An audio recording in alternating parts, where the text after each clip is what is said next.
삼성그룹은 지금 컨트롤 타워가 없어서 SSRM 진출 여부를 검토 판단할 수 있는 조직이 없는 것 같습니다. 그리고 이재용 회장은 사법적 정치적 부담 때문에 단독 결정을 할 수 없는 그런 상황이고, 또 그룹 회장이라고 해가지고 참모들과 또 조직적 의사결정 과정 없이 단독으로 어떤 사업을 결정할 수는 없죠. 핵심은 SSRM을 검토하거나 판단할 수 있는 삼성그룹의 의사결정 기구나 조직, 그게 옛날에는 미래전략실이었습니다. 이 미래전략실이 2016년도에 해체가 돼가지고, 정치적 해체죠. 기업적, 경영적 차원의 해체가 아니라 정치적 목적에 의해서 강제 해체됐습니다. 박근혜 탄핵 심판 받았을 때. 그래서 지금 삼성그룹과 이재용 회장은 SSR의 검토가 불가능한 상황입니다. 이 그룹 의사를 결정할 수 있는 조직도 없고, 또 그룹 회장 오너라고는 하지만 지분 100%를 가지고 있는 것도 아니고, 조직의 검토나 판단 없이 회장이라고 단독으로 뭘 할 수 있는 체제도 아니기 때문에 삼성은 SSRM 참여가 불가능할 것 같습니다. 그래서 지금 삼성그룹이 대한민국의 제일 큰 규모의 1대 그룹이기 때문에 삼성을 빼고 다른 기업과 함께 기업화폐, 시장화폐, SSRM을 한다는 것은, 이거 원론적으로 상상을 할 수 없는 일이었기 때문에 지난 2년 동안 삼성그룹한테 이 일을 삼성이 주도해야 된다고 2년 동안 추진을 해왔는데, 삼성이 이 SSRM에 대해서 의사결정이나 대답을 할 수 없는 그 이유를 오늘 명확하게 이해를 했습니다. 그래서 이제 삼성그룹을 떠나서 이제 9월 1일부터 당초 삼성그룹한테는 올 12월 31일까지 확답을 달라고 통보를 했었고, 이 기간이 좀 더 단축시켜 가지고 두 번째는 9월 15일까지 원래 대답을 달라고 통보를 했었는데, 이제는 그런 대답을 기다리는 것도 의미가 없을 것 같습니다. 그래서 이제 9월 1일부터 바로 다음 주부터죠, 삼성을 제외한 나머지 대한민국의 기업들을 전부 다 통합시켜서 만드는 기업화폐, 시장화폐, SSRM, 이 프렘 B에 다음 주부터 바로 착수를 하겠습니다. 그리고 서울경제신문에서 8월 27일 날 보도했던 언론 보도 내용, 화면 복사한 겁니다. 보다 구체적인 내용은 이 제목으로 이 기사를 검색해서 참고로 한번 보십시오. 자, 다음 주부터 9월 1일부터 삼성을 제외한 대한민국의 기업화폐, 시장화폐, 부동산화폐, 실물화폐, 복지화폐, SSRM을 이미 준비가 되어 있습니다. 프렘 B, C, D, E, F까지 다 준비되어 있습니다. 1항서부터 5항까지 바로 두 번째 안 프렘 B를 다음 주부터 가동하겠습니다. 자, 오늘 이 세미나, 온라인 세미나의 주제입니다. 지금 중국과 러시아가 금과 히토류, 반도체 소재죠. 히토류를 기반으로 하는 실물화폐를 구상 중이라고 합니다. 자, 실물화폐, 이거 많이 들어본 용어죠. 명경선생 김점수가 2012년에 SSRM, 그때 명칭은 매직머니였죠. SSRM을 통해서 최초로 공표한 화폐 개념이 실물화폐였습니다. 현대 경제에서 지난 70년 동안 실물화폐란 이런 경제적 개념을 제시한 사람은 명경선생 김점수가 최초고 유일합니다. 지금 중국과 러시아가 금과 히토류를 기반으로 하는 실물화폐를 발행할 준비를 하고 있다. 이런 정보가 나왔습니다. 그래서 오늘 강의의 주제는 금과 히토류가 실물화폐가 될 수 있을까 하는 이 주제입니다. 여기에 대해서 오늘 명경선생이 경제적으로 아주 정확한 논점을 정리해 드리겠습니다.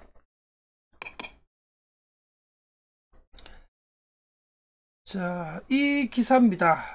이게 유튜브 815 머니톡이란 채널에서 올린 동영상인데, 이 동영상이 올린 날짜가 원래 2023년 4월 9일입니다.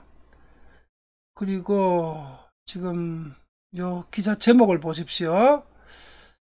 달러 못 믿겠다. 금과 히토류를 기반한 실물화폐를 만들 것이다. 브릭스발 화폐전쟁의 시작. 이게 제목입니다.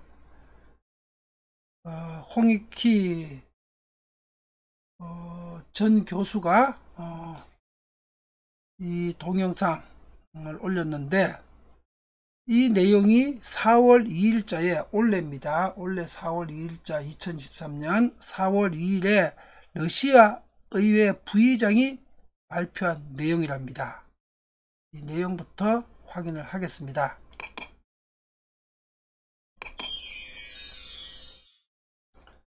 브릭스가 기축통화를 개발해 가지고 탈달러화를 해야 된다. 브릭스의 기축통화를 이렇게 3단계로 개발한다. 1단계가 특정화폐를 일단 브릭스 회원국들끼리 잠재적으로 기축통화를 사용한다. 이때 특정화폐는 브릭스 안에서 경제 규모가 가장 커야 되니까 지금 글로벌 G2가 중국이지요. 미국 다음으로 제일 큰 경제를 가지고 있으니까 1단계에서는 중국 위안화를 브릭스 영내의 기축통화로 사용해야 된다. 그리고 2단계는 디지털 화폐를 CBDC죠. 중앙은행 디지털 화폐 CBDC를 기축통화로 사용해야 되는데, 이때 CBDC는 위안화 CBDC일 수도 있고, 브릭스 5개 국가, 브릭스 5개 국가의 연합 CBDC 디지털 화폐일 수도 있습니다. 요거는 아직 중국 위안화 디지털 화폐라고는 특정되지는 않았습니다. 요거는 아마 구상 단계지만은 브릭스 1세대 브릭스 5개국의 연합 디지털 화폐로 생각할 것 같습니다. 2단계로 CBDC를 기축통화로 사용을 하고, 그 다음에 3단계는 금과 히토류를 기반으로 한 스테이블 코인 실물화폐를 만든다. 이렇게 발표를 했습니다. 그러면 금과 히토류를 기반으로 한다는 얘기는 종이화폐가 아니고 지금 위안화나 디지털 화폐는 다 종이화폐죠. 가치무담보의 단순 종입니다. 가치 제로고, 근데 금과 희토류를 기반으로 한다는 얘기는 실물 자산을 기반으로 한다는 얘기죠. 명경 SSRM의 부동산 기반 자산과 유사한 성격의 실물 자산 기반 화폐를 만들겠다는 겁니다. 이 3단계가. 그리고 스테이블 코인을 만든다는 뜻은, 자, 예를 들어서 위안화 1위안을 1코인으로, 브릭스 1코인이 1위안으로 고정시키겠다는 얘기다. 1대1로 1브릭스 코인을 1위안으로 고정시킨다. 이걸 스테이블 코인이라고 합니다. 이런 방식으로 실물 화폐를 도입하겠다. 이렇게 러시아 의회 부의장이 4월 2일날 발표를 했습니다. 그래서 1단계, 2단계, 3단계까지는 하루 이틀 만에 이루어질 일은 아니고 아마 한 30년 정도, 길게는 30년, 짧게는 10년이나 20년 정도 시차를 두고 1단계, 2단계, 3단계를 순차적으로 해나갈 그런 계획을 수립하고 있을 것 같습니다. 자, 1단계하고 2단계를 하는 건 아무런 경제적으로 문제 없습니다. 지금 하고 있는 방식이죠. 지금 하고 있는 방식 그대로 브릭스 안에서 달러 대신 위안화 쓴다는 것 뿐이고, 디지털 화폐는 종이 화폐 위안화 똑같은 건데 디지털로 발행하는 것 뿐이고 종이로 인쇄하지 않는다는 것 뿐입니다. 똑같으니까 1단계와 2단계는 아무 문제 없는 내용입니다. 요 3단계, 금과 희토류를 기반으로 하는 실물화폐가 가능할까? 요게 이제 오늘 이 강의의 논점입니다.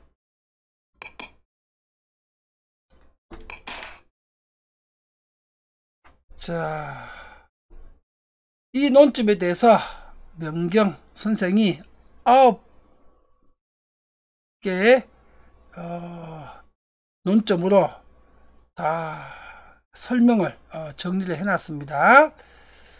자, 첫 번째입니다. 금과 희토류가 실물화폐가 될 수 있을까? 첫 번째 논점, 금은 매장량과 채굴 가능 물량 제한으로 화폐가 될 수 없습니다. 자, 매장량 한정되어 있죠. 그러면 매장량이 한정되어 있으면은 경제는 계속 성장을 하고 있는데 매장량이 한정되어 있게 되게 되면은 금값이 계속 올라가야 되죠. 또 두 번째, 매장되어 있는 금도 채굴이 가능한 물량은 극히 제한되어 있습니다. 지구 전체에 매장되어 있는 양의 1%도 채굴하지 못합니다. 아마 지구 중심부 주변에 대부분의 금이 다 몰려있을 걸로 지금 추정이 되는데, 이거 수학적 비율로 말하자면 1%가 아니라 0.0000001%도 안 될 겁니다. 채굴 가능한 금은. 실제로 인간이 채굴 가능한 금은 지구에 묻혀 있는 금 중에서 지표 부분에서 깊어야 500m에서 1km 이내 금만 채굴이 가능합니다. 채굴 가능 물량이. 이 물량은 지구상에 매장되어 있을 것으로 추정되는 금량의 극히 0.00001% 밖에 되지 않습니다. 그래서 금은 첫 번째 논점으로 매장량 제한과 채굴 가능 물량 제한 때문에 화폐가 될 수 없습니다. 다음 두 번째 논점입니다. 만약 금이 화폐가 된다면 이미 인류는 500년 전부터 1000년 전부터도 금을 화폐로 사용하고 있었을 겁니다. 근데 그게 안 되는 이유가, 금이 화폐가 된다면 인류는 경제 성장을 멈춰야 됩니다. 더 이상 경제 성장을 시킬 수가 없습니다. 왜? 경제가 성장하게 되면 통화량이 증가하지요. 경제가 성장한다는 얘기는 이거와 똑같습니다. 우리 가정경제를 설명을 해보게 되면, 비유해서 가정경제가 성장한다는 얘기는 작년보다 올해 총 자산이, 총 돈이, 재산이, 돈이 작년에 1억이었는데 올해는 1억 1000이 됐다는 얘기입니다. 그럼 통화량이 1000만원 늘어야 되는 거죠. 금이 화폐가 되게 되면은 경제성장, 통화량 증가를 멈춰야 됩니다. 경제성장, 통화량 증가, 재산 증식이 멈추게 되게 되면은 경제는 몰락하지요. 두 발 자전거와 똑같아서 성장을 못하게 되면 경제는 쓰러집니다. 세 번째 논점입니다. 경제가 성장을 하게 되게 되면은 금 1g은 일단 100년 뒤든 1000년 뒤든 뭐 빠르게 화폐가 붕괴되게 되면 10년 후나 20년 후 수도 있습니다. 금 1g은 언젠가는 지금 현재 화폐 시대로 1천억 또는 1조 원이 되어야 됩니다. 그게 내가 가지고 있는 재산이 증가하는 거니까. 그러면은 금 1g이 1천억 1조 원 되게 되면 이거는 뭘 뜻합니까? 경제의 붕괴, 화폐 시스템의 붕괴를 뜻합니다. 금 1g만 가지고 있으면 세상 모든 걸 다 살 수 있어야 되는데 실제로 금은 현재 채굴되어 있는 지구상의 금만 하더라도 1g 정도가 아니고요. 뭐 킬로그램으로는 정확하게 설명드릴 수는 없지만은 그 올림픽 규격 수영장 있죠. 올림픽 규격 수영장의 5개 분량 정도의 금이 지금 채굴돼 가지고 지구상에 존재하는 사람의 손에 의해서 관리가 되는 금의 양입니다. 그러면 그 중에 1g이 1000억, 1조 원, 10조 원, 100조 원, 1000조 원으로 이렇게 올라가야 됩니다.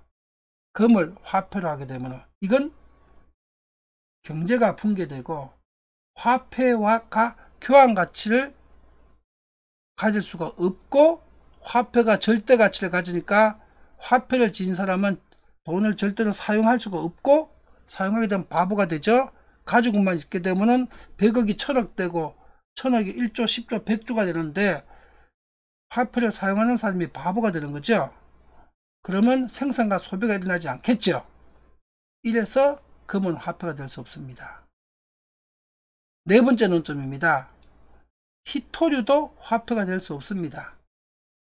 금과 비슷한 상황인데 희토류가 화폐가 되면은 이 반도체 원료지요 만드는 반도체 칩 한 개가 지금 원가 10달러, 판매가 10달러 반도체 칩 한 개가 이게 화폐가 되게 되면은 언젠가 100억이나 1000억이나 1조 원이 돼야 됩니다.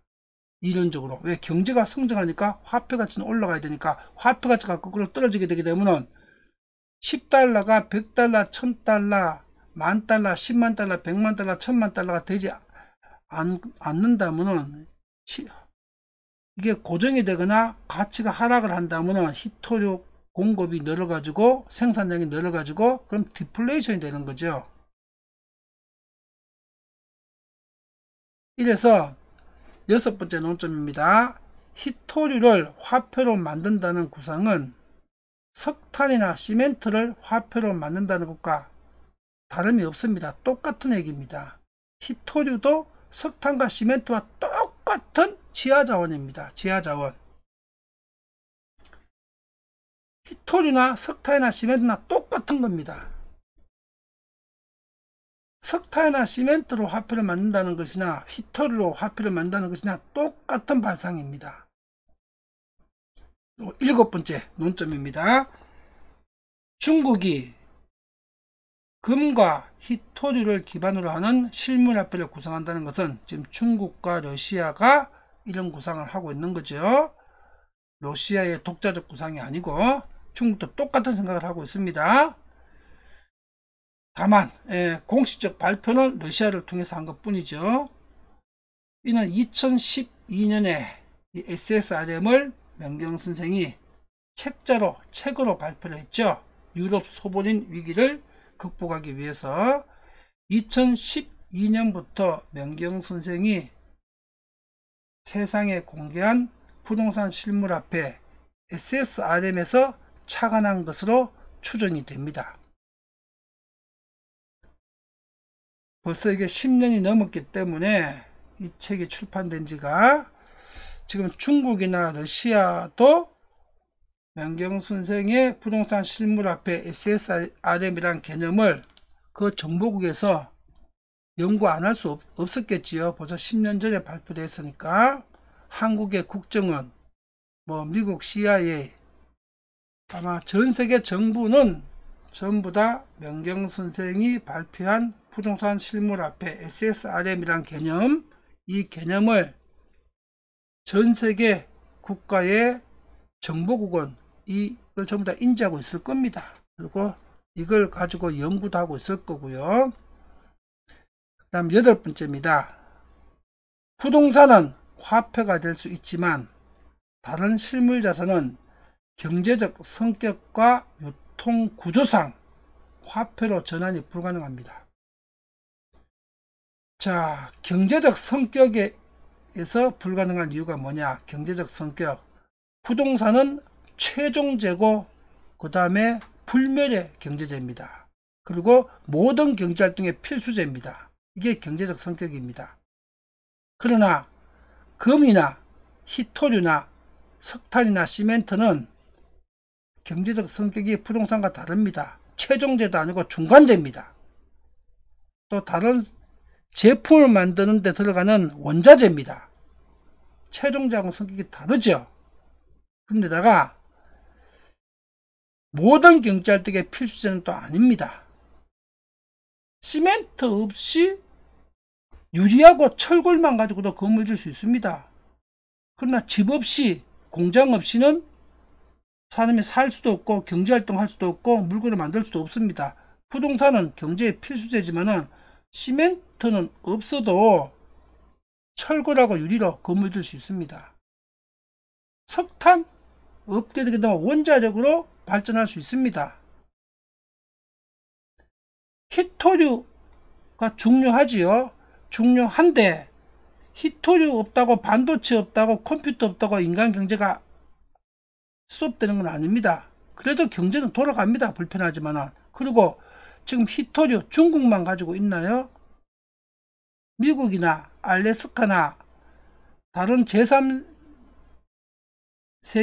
국가들, 남미나 아시아, 예를 들어 아프가니스탄이나 이런데 희토류가 화폐가 된다면은 채굴 해보게 되면은 무진장하게 묻혀져 있을 겁니다. 희토류. 석탄이나 시멘트만큼 발굴을 하자면은 무한정 땅만 500m 1km 파게 되면 이거 지구상에 무한정 매장되어 있을 겁니다. 그리고 부동산은 보관 문제가 없습니다. 그러나 희토류나 금이나 석탄이나 시멘트는 보관 문제가 생기죠. 보관 비용이 발생하고 보관할 공간이 필요하고, 그리고 보관되어 있는 동안에 도난도 당할 수 있죠. 그럼 수량이 줄어들죠. 자, 이겁니다. 희토류를 예를 들어서 100만 톤 보관하고 있다가 희토류 100만 톤을 화폐로 발행해서 그 100만 톤이 도난당하게 되면 어떻게 됩니까? 화폐는 이미 발행해 있고. 그리고 희토류 광산을 뭐 추정 매정량을 100만 톤이라고 해가지고 그 광산 추정 매정량 100만 톤 갖고 화폐를 발행했다. 그거 추정량이지 실제로 캔 것도 아니죠. 매장이 달라지면 어떻게 됩니까? 그럼 그 발행된 화폐는 발행 수량이 잘못되는 거겠죠. 그러니까 이런 희토류나 금 같은 거는 보관 문제, 도난, 채굴 문제, 중간재, 또 수량의 속임수, 이런 것 때문에 이건 공신력 있는 화폐로 전환 자체가 원천적으로 불가능합니다. 마치 이거와 똑같습니다. 금이나 지하자원을 가지고 화폐로 만들겠다, 실물자산. 이거는 원숭이를 가지고 사람 만들겠다는 것과 똑같은 그는 넌센스입니다. 원숭이로 사람 만들 수는 없습니다. 자, 그래서 지금 중국과 러시아가 종국적으로 탈달러화를 해야 되고 새로운 브릭스가 주도하는 기축통화를 만들어야 되는데 최종적 대안으로 실물화폐로 가야 되겠다. 명경선생이 제안한 것처럼. 근데 명경선생이 부동산 실물화폐를 이미 제안했는데 부동산을 가지고 실물화폐 만들 방법은 중국이나 러시아 입장에서는 방법론이 어떻게 만들지 상상도 안 가고 만들 수 있는 방법도 없으니까 단순하게 실물화폐니까 라고 하니까 금이나 희토류 가지고 만들면 되겠다 이렇게 발표를 한 겁니다. 그러나 이건 원숭이를 인간을 만들겠다는 것과 같은 터무니없는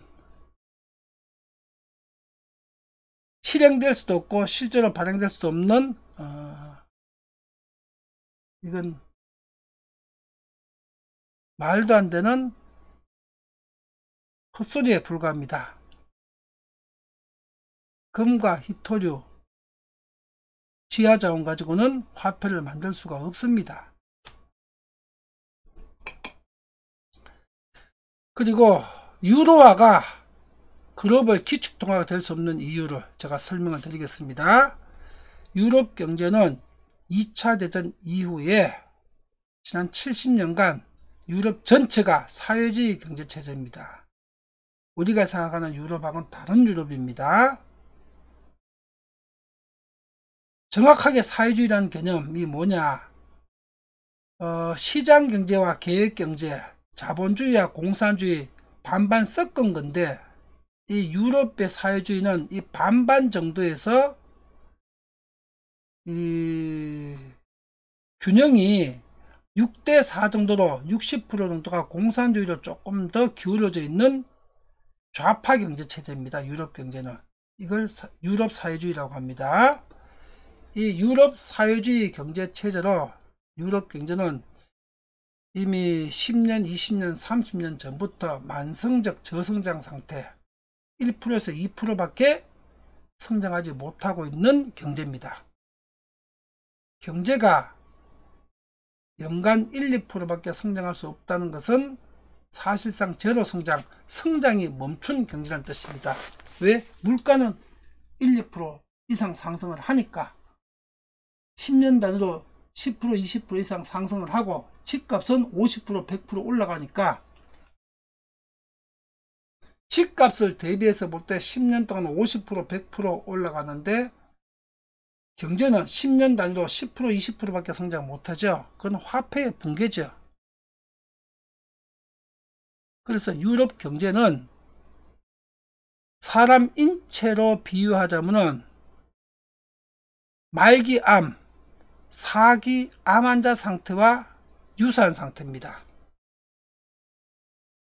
암, 사기, 말기 상태. 죽음을 눈앞에 두고 있는 거고 또 연령대로 비유하자면은 90살이나 100살 된 이제 죽음이 멀지 않은 그런 연령대의 경제가 유럽 경제입니다. 유로화는 치유가 불가능한 사회주의 체제의 고착으로 인해서 영내 결제 통화, 유럽 내부에서 쓰이는 지역 통화 그 이상 역할을 할 수 없는 상태입니다. 그리고 이 유로화가 기축 통화가 될 수 없다는 그 극명한 한계를 드러낸 사건이 2012년의 유로화 위기, 국가부도 위기, 이걸 소번인 위기라고 하지요. 피거스 국가의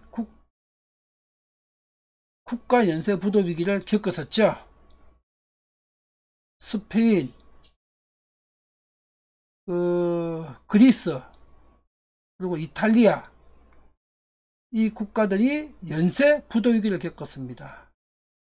이때 유럽 내부의 잘못된 통화 시스템으로 유럽 국가가 다 한꺼번에 무너질 위기를 겪었는데 그런 불안정한 잘못된 유로화를 세계 기축통화로 확산하게 되면 어떻게 되겠습니까? 그때부터 유로화는 유럽 내부에서만 쓰이는 지역 결제 통화로만 쓰였지 유로 외부에서는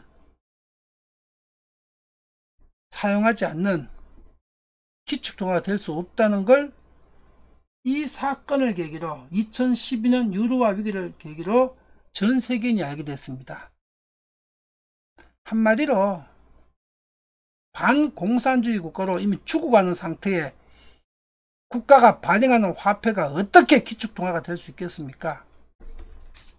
그러니까 지금 아직은 경제적으로는 한 3, 4%대 성장을 하고 있는 미국이 아직은 기축통화 역할을 하고 있는 거죠.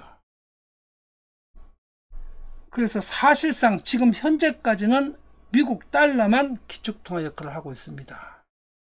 여기에 브릭스가 최초 5개국에서 이제 내년 1월 1일서부터 11개국으로 확대하고, 그리고 2, 3년 내로 20개국, 40개국으로 확대하고, 5년, 10년 내로 100개 국가로 확대해가지고 지구촌 GDP의 50%, 지구촌 인류의 70%가 사용하는 단일 브릭스 통화를 만들겠다. 그리고 이걸 기반으로 달러화를 압도하는 지구촌의 새로운 기축통화를 브릭스가 장악하겠다. 이게 지금 중국과 러시아의 계획입니다.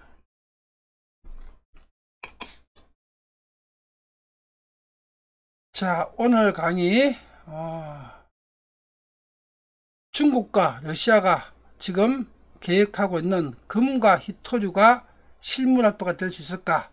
오늘 강의 내용을 정리를 하겠습니다. 금과 희토류를 기반으로 하는 실물화폐 구상은 비경제적 발상이고 경제적으로는 넌센스다. 말이 안 되는 헛소리에 불과하다. 원숭이를 유전자 조작으로 사람 만들겠다는 것과 똑같다. 원숭이한테 AI를 두뇌를 심어가지고 인간을 대체하겠다는 이런 발상과 똑같은 발상이다. 두 번째, 지구촌의 실물자산 중에서 화폐로 전환이 가능한 것은 부동산이 유일하다. 그 이유가 부동산은 경제의 최종제이기 때문이다. 중간재는 화폐로 전환이 불가능하다. 세 번째, 부동산을 화폐로 전환하는 것은 이건 법률공학이자 경제수학이다. 물리적 법칙에 의해서 자연물 부동산을 경제적 화폐로 전환할 수 있다. 다른 말로는 법률공학과 경제수학에 대해서 완벽하게 이해하지 못한다면 부동산을 화폐로 전환할 수가 없다. 이 뜻입니다. 그리고 부동산 화폐는 법률과 거시경제와 화폐경제와 그러면 IT 이 분야의 통습의 영역입니다. 이 4개 분야를 완벽하게 이해하고 있는 사람만이 부동산을 화폐로 전환할 수 있고 부동산 화폐를 기획할 수 있고 이해를 할 수가 있습니다. 부동산을 화폐로 만드는 것은 세상 대부분의 전문가한테는 불가능한 영역입니다. 법률과 거시경제와 화폐경제와 IT의 통습의 영역에 도달한 전문가한테만 가능한 일이기 때문입니다.